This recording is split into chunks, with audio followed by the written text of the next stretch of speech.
श्री चक्रधर स्वामी की जय। श्री कृष्णचंद्र महाराज की, श्री दत्तात्रेय महाराज की जय। श्री चक्रपाणि महाराज की, श्री गोविंद प्रभु महाराज की जय।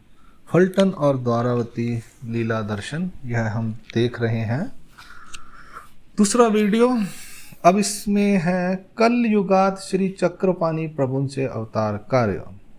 कलयुग में श्री चक्रपाणि महाराज जी के अवतार कार्य के बारे में आगे हम पढ़ेंगे। इस किताब में क्या लिखा हुआ है, तो कलयुगात शके 1900 मध्ये, कलयुग में शके 900 में महाराष्ट्रातून द्वारकेला दरवर्षी दिंडी जात असल्याचे बरेच पुरावे इतिहासामध्ये आढळतात।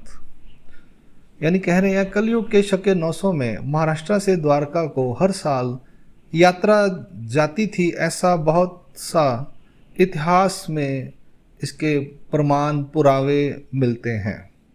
फलटण मधील बरेच महाजन दरवर्षी कार्तिक पौर्णिमा पर्वानिमित्त यात्रेला द्वारावतीला जात होते।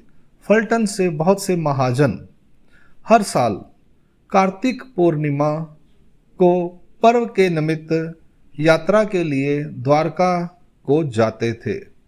द्वारावतीमध्ये राजनायक नावाचे एक महाविद्वान राजदरबारात राजगुरु म्हणून पांडित्य मिरवत होते। द्वारावती में राजनायक नाम के एक महाविद्वान राजदरबार में राजगुरु के उसके उपाधि से पांडित्य यानी अपना जो उनका ज्ञान था, शास्त्र था, वो मिरवत होते यानी लोगों को बताते थे। उनकी ख्याति थी उस समय राजनायक जी की। एका मताने, एक मत ऐसा है ते देवगिरीच्या राजाचे गुरु होते। देवगिरी जो किला है यहाँ औरंगाबाद के पास आगे बेरुल के रास्ते में, वहाँ के जो राजा थे उसके गुरु थे। तो दो मत हो गए, एक द्वारका में राजगुरु थे और दूसरा मत है कि देवगिरी में राजगुरु थे। अशी राजनायकांची कीर्ती फलटण मधील महाजनाने ऐकली होती। ऐसी राजनायक नाम के इस विद्वान की कीर्ती फलटण के जो महाजन थे उन्होंने सुनी हुई थी। महाजनांनी राजनायकांना आमच्या गावाला फलटणला येण्याची प्रार्थना केली। महाजनों ने राजनायक को हमारे गांव फलटण में आए ऐसी प्रार्थना की। राजनायकांनी फलटणच्या महाजनांची विनंती मान्य केली। राजनायक ने फलटण के महाजनों की विनंती मान्य की। मग काही दिवसानंतर ते पत्नी राजाईसा सह फलटणला आले। फिर कुछ दिनों के बाद वह अपनी पत्नी राजाईसा के साथ फलटण को आए। गावातील लोकांनी त्याचा फार मान सम्मान केला। गांव के लोगों ने उनका बहुत मान सम्मान किया आणि ब्राह्मण वस्तीच्या पश्चिमेला व पान पेखनाच्या नैवृत्तेला टेकाड होते, तिथे त्यांची राहण्याची व्यवस्था केली। अभी जो जन्म स्थान है ना वो ऊंची पर है, ये वहाँ का वर्णन है, मुझे ऐसा लग रहा है, प्रतीत हो रहा है। मैं दोबारा से पढ़ता हूँ इस लाइन को। गावातील लोकांनी, गांव के लोगों ने उनका बहुत मान सम्मान किया, यानी इनवाइट करते थे पुराने ज़माने में लोग कि हमारे गांव में आए, हम आपकी व्यवस्था करेंगे। आजकल बात बदल गई है, आजकल जितना भी मंदिर हैं वो ट्रस्टियों के अधीन हो गए हैं और वो अपने हिसाब से चलाते हैं। पर जो सन्यासी वर्ग है या ज्ञानी वर्ग है या जो अच्छा वर्ग है, अच्छा मीन्स अड़ा लिखा वर्ग जो है शास्त्र से, आई मीन टू से, धर्म की उधर दुनियादारी की जानकारी में बोल रहा, वो इनको इनवाइट करते हैं। जैन समाज के अंदर भी वासनिक लोगों ने, या हमारी भाषा में वासनिक ग्रस्त लोगों ने स्थानक बनाए हुए हैं। वो चतुर्मास के लिए सन्यासियों को बुलाते हैं जैनियों के। इधर हमारे जय कृष्ण महात्मा पंथ के अंदर भी पहले, आज से 100 साल से पहले, महात्मा लोग, भिक्षुक लोग, ज्ञानी जन अपनी मंडली लेकर गृहस्थी पर रहते थे और गांव के लोग उन्हें इनवाइट करते थे। ये पुरानी परंपरा है। अब उल्टा काम हो गया है कि सन्यासी लोग, महात्मा लोग, भाइयाँ आश्रम में स्थायिक हो गए हैं और मंदिरों में वासनिक ग्रस्त वर्ग मैनेज कर रहा है। चाहे आप संबंधित स्थानों पर जाइए चाहे आप मांडलिक स्थानों पर जाइए, तो ऐसी आज की परिस्थिति है। उसमें से क्या होना चाहिए? मेरे हिसाब से जहाँ पर जो है वासनिक मंडल है, उन्हें दंडौत डालनी चाहिए, जैसे डालते भी हैं, मैं ये नहीं कह रहा, तो चतुर्मास की दंडौत डालनी चाहिए। और महात्मा लोगों को, सन्यासी लोगों को अपने घर में बुलाकर, अपने मंदिर में बुलाकर उन्हें उनसे पोथी सुननी चाहिए, शास्त्र सुनना चाहिए। अब आगे चलते हैं इस लीला को लेकर। राजनायक अपनी पत्नी के साथ आ गए, गांव के लोगों ने उनका बहुत सम्मान किया, और ब्राह्मण बस्ती चा पश्चिम, ब्राह्मण बस्ती यानी ब्राह्मणों की जो बस्ती थी उसके पश्चिम की ओर, पान पेखने के नैवृत्य की ओर टेकाड़ होता, यानी थोड़ी सी टेकड़ी थी। तिथे त्यांची राहण्याची व्यवस्था के लिए, वहां पर उनके रहने की व्यवस्था की। राजनायकाचा वाड़ा फार मोठा होता, राजनायक जो थे उनका जो बाड़ा था बहुत बड़ा था। मग तेथेच गावातील ब्राह्मण वेद पठन करीत असत, जगह बहुत बड़ी होने के कारण वहाँ के जो ब्राह्मण थे वो वहाँ पर वेदों का पठन करते थे, यानी वेदों को याद करते थे, उनका अर्थ समझते थे, उनका गोख लेते थे आज की भाषा में। मग तेथेच गावातील ब्राह्मण वेद पठन करीत असता, यानी उनके घर में ही, वाड़ा में ही स्कूल बन गया, एक प्रकार से शाला बन गई। जैसे श्री गोविंद प्रभु महाराज के तिकव नायक के आवार में वेदों का अध्ययन करने के लिए रहते थे, वैसे ही यहाँ पर राजनायक के वहाँ पर वाड़ा में, यानी जहाँ पर आज जन्म स्थान है, वो वहाँ के ब्राह्मण करते थे। अभी चक्रपाणी महाराज जी का कंसर्न भी इसमें आगे आएगा। ये उनके फोर फादर हैं राजनायक। अभी देखते हैं, राजनायक के बेटे हैं, बेटों के आगे एक उसमें जनक नायक हैं, उनके आगे चक्रपाणी महाराज है। ये सारा डिटेल उनका बता रहे हैं। गावातील लोक राजनायकांना द्वारावतीकार असे म्हणत, अब गांव के जो लोग थे वो राजनायक को द्वारावतीकार ऐसा कहते थे। इसका मतलब वो द्वारका के ही रहने वाले थे। जो मत है ना पीछे, रहने वाले वो द्वारका थे। हाँ, राजगुरु वो द्वारका के हैं या देवगिरी के थे, ये बात अलग है, पर उनका मूल जो था वो द्वारका था। गावातील लोक राजनायकांना द्वारावतीकार असे म्हणत, उनको द्वारावतीकार ऐसा कहते थे।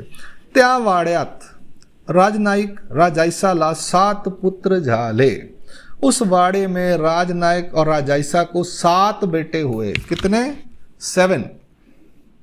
7 बेटे हुए। उनके नाम हैं रूपनायक, वड़नायक, ब्रह्मनायक, भानुनायक, कानूनायक, दायनायक, जानूनायक। ये 7 बेटे। हे सर्व वेदा मध्य प्रवीण होते। अब राजनायक ने अपने 7 बेटों को अच्छी तरह से वेदों का ज्ञान करवाया और सारे वेदों में, सारे के सारे वेदों में प्रवीण हो गए, यानी एकदम निपुण हो गए। राजनायकांनी आपल्या वाड्याच्या दक्षिणेला तिघांना वाडे बांधून दिले। राजनायक ने अपने वाड़े के दक्षिण की ओर 3 बेटों को घर बना दिए। पश्चिमेला 5-5 पांडाच्या अंतरावर तिघा मुलांना वाड़े बांधून दिले। पश्चिम की ओर 5-5 पांडा के अंतर पर 3 बेटों को वाड़े बांध दिए। अब बेटे हैं तो बेटों को तो सेटल करना ही पड़ता है ना। देखो, आज भी हम बेटों को सेटल करते हैं, बेटियों की शादियां कर देते हैं तो वो सेटल हो जाती हैं। तो बेटों को घर भी बांध के देते थे, यानी अगर प्रॉपर्टी है तो उनमें प्रॉपर डिवीजन करते थे। 3 बेटों को दक्षिण की ओर, 3 बेटों को पश्चिम की ओर कर दिया। मोठा मुलगा रूपनायक राजनायकांच्या वाड्यात राहत होता, और बड़ा बेटा जो था वो अपने बाप के साथ, यानी राजनायक जी के साथ वाड़े में रहता था। 3 बेटे को घर बांध दिया दक्षिण की ओर, 3 को बांध दिया पश्चिम की ओर। जो बड़ा बेटा था वो अपने पिताजी के साथ ही, यानी राजनायक के साथ ही उनके वाड़े में रहते थे। त्यांच्या पत्नीचे नाम रूपाईसा होते। उनके रूपनायक की पत्नी का नाम रूपाईसा था। तिला जनक नायक हा मुलगा झाला, उनको जनक नायक नाम का बेटा हुआ। नंतर रूपनायकाचा वाड़ा पड़ला, बाद में रूपनायक का जो घर था वो गिर गया। टाइम होता हर चीज़ का, वो 50-60 साल के बाद मिट्टी के थे उस वक़्त, वो गिर गया। तेथीच पहल्या वाड्यापेक्षा ही सुंदर वाड़ा बांधला, वहाँ पर पहले वाड़े से भी अपेक्षा सुंदर वाड़ा बांधा गया। या वाड्याचा मुख्य दरवाजा पूर्वेला तर लहान दरवाजा पूर्वेला, इस वाड़े का मुख्य दरवाजा पूर्व की ओर और छोटा दरवाजा पश्चिम की ओर था. काही दिवसाने जनक नायकाचा विवाह चाकण येथील जनकाईसा बरोबर झाला. कुछ दिनों के बाद जनक नायक का विवाह चाकण के यहाँ रहने वाली जनकाईसा के साथ हुआ. यानी मग फलटणला जनक नायक आपल्या परिवारासहित राहू लागले. जो जनक नायक थे वो फलटण में अपने परिवार के साथ रहने लगे. हा इतिहास आहे, यह इतिहास है यहाँ का. ठीक है जी. यानी अब जनक नायक और जनकाईसा के घर में चक्रपाणी महाराज आएंगे. जनक नायक जी के पिता का नाम रूप नायक, रूप नायक के पिता का नाम है राजनायक. तो राजनायक जो थे उनके ग्रेट फादर्स, परदादा जिसको हम बोलते हैं, पिता के पिता थे, वो द्वारका से यहाँ पर रहने आए थे और उनके घर में श्री चक्रपाणी महाराज जी ने अपना जन्म हुआ. कलयुगात परमेश्वराला अवतार घेण्याची इच्छा झाली. कलयुग में परमेश्वर को अवतार लेने की इच्छा हुई. म्हणून परमेश्वराने जनक नायक पिता व जनकाईसा मातेला निमित्त करून अश्विन वद्य 9 शके 1043 ला अवतार घेतला. कलयुग में परमेश्वर को अवतार लेने की इच्छा हुई, इसलिए परमेश्वर ने जनक नायक पिता और जनकाईसा माता को निमित्त करके अश्विनी वद्य 9 शके 1043 1043 शके इस दिन अवतार लिया. आई वडिलांनी चांगदेव नाव ठेवले. आई और बाबा यानी जनक नायक और जनकाईसा ने उनका नाव रखा चांगदेव. तर चाकणला मामाच्या आई वडिलाने म्हणजे आजोबा आजीने चक्रपाणी नाव ठेवले. अब पिता के घर में चांगदेव और माता के घर में उनका नाम चक्रपाणी ऐसा रखा गया. चाकण में जो उनके आजोबा आजी थे. हे आपण पुढील लीलामध्ये सविस्तार पाहणारच आहोत. यह आगे चल के सविस्तार से हम देखेंगे इसी किताब में. श्री चक्रपाणी महाराजांनी फलटण मध्ये अनंत लीला केल्या. श्री चक्रपाणी महाराज जी ने फलटण में अनंत लीला की. कुष्ठ रोग्याचा कुष्ठ घालविला. कुष्ठ रोगियों का कुष्ठ दूर किया.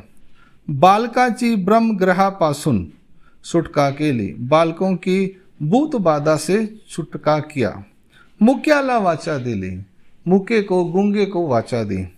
आंधळ्याला डोले दिले. आंधे व्यक्ति को आंखें दी. पांगळ्याला पाय दिले और पांगुल यानी लंगड़े को पैर दिए. तो 4 काम किए. कुष्ठियों का रोग दूर किया, भूत बाधा दूर की, गूंगे को वाचा दी, अंधे को आंखें दी और बिना पैर वाले को पैर दिए.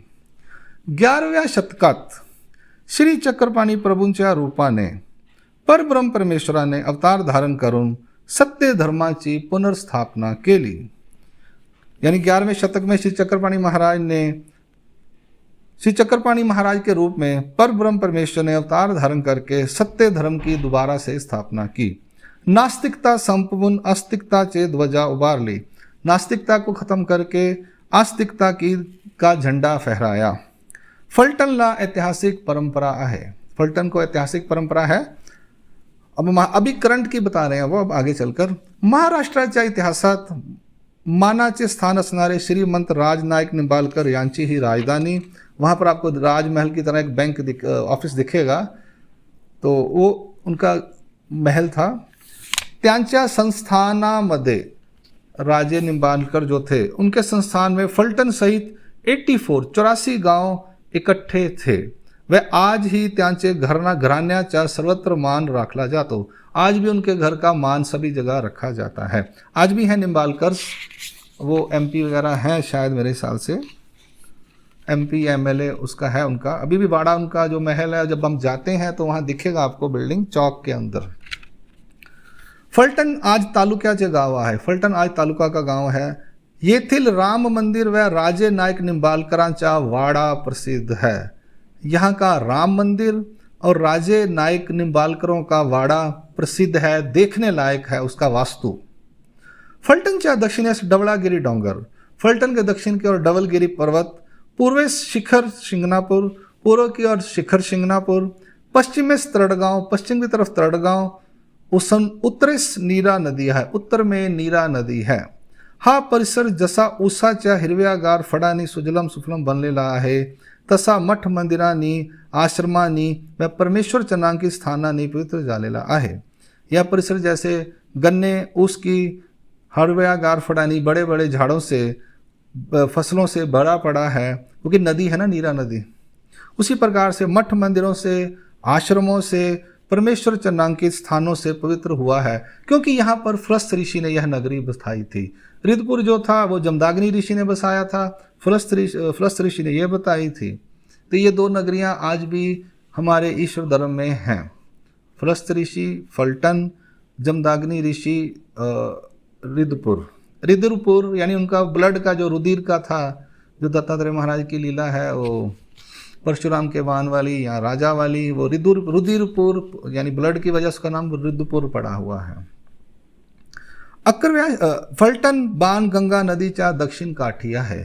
फलटण जो है बाण गंगा नदी के दक्षिण की तरफ स्थापित है. 11व्या शतकात परब्रह्म परमेश्वर अवतार श्री चक्रपाणी प्रभु ने 11वें शतक में श्री चक्रपाणी महाराज ने 36 वर्ष निवास कर यह भूमि पावन की है. कितने साल रहे? 36 ईयर्स. श्री चक्रपाणी महाराज 36 ईयर्स फलटण में रहे हैं. दक्षिण काशी या नावाने फलटणचा उल्लेख केला जातो. दक्षिण काशी इस नाम से फलटण का उल्लेख हमारे महानुभाव पंथ में किया जाता है. दंडवत प्रणाम. जय श्री चक्रपाणी महाराज की जय. द्वारकाधीश श्री चक्रपाणी महाराज की जय. दंडवत हो.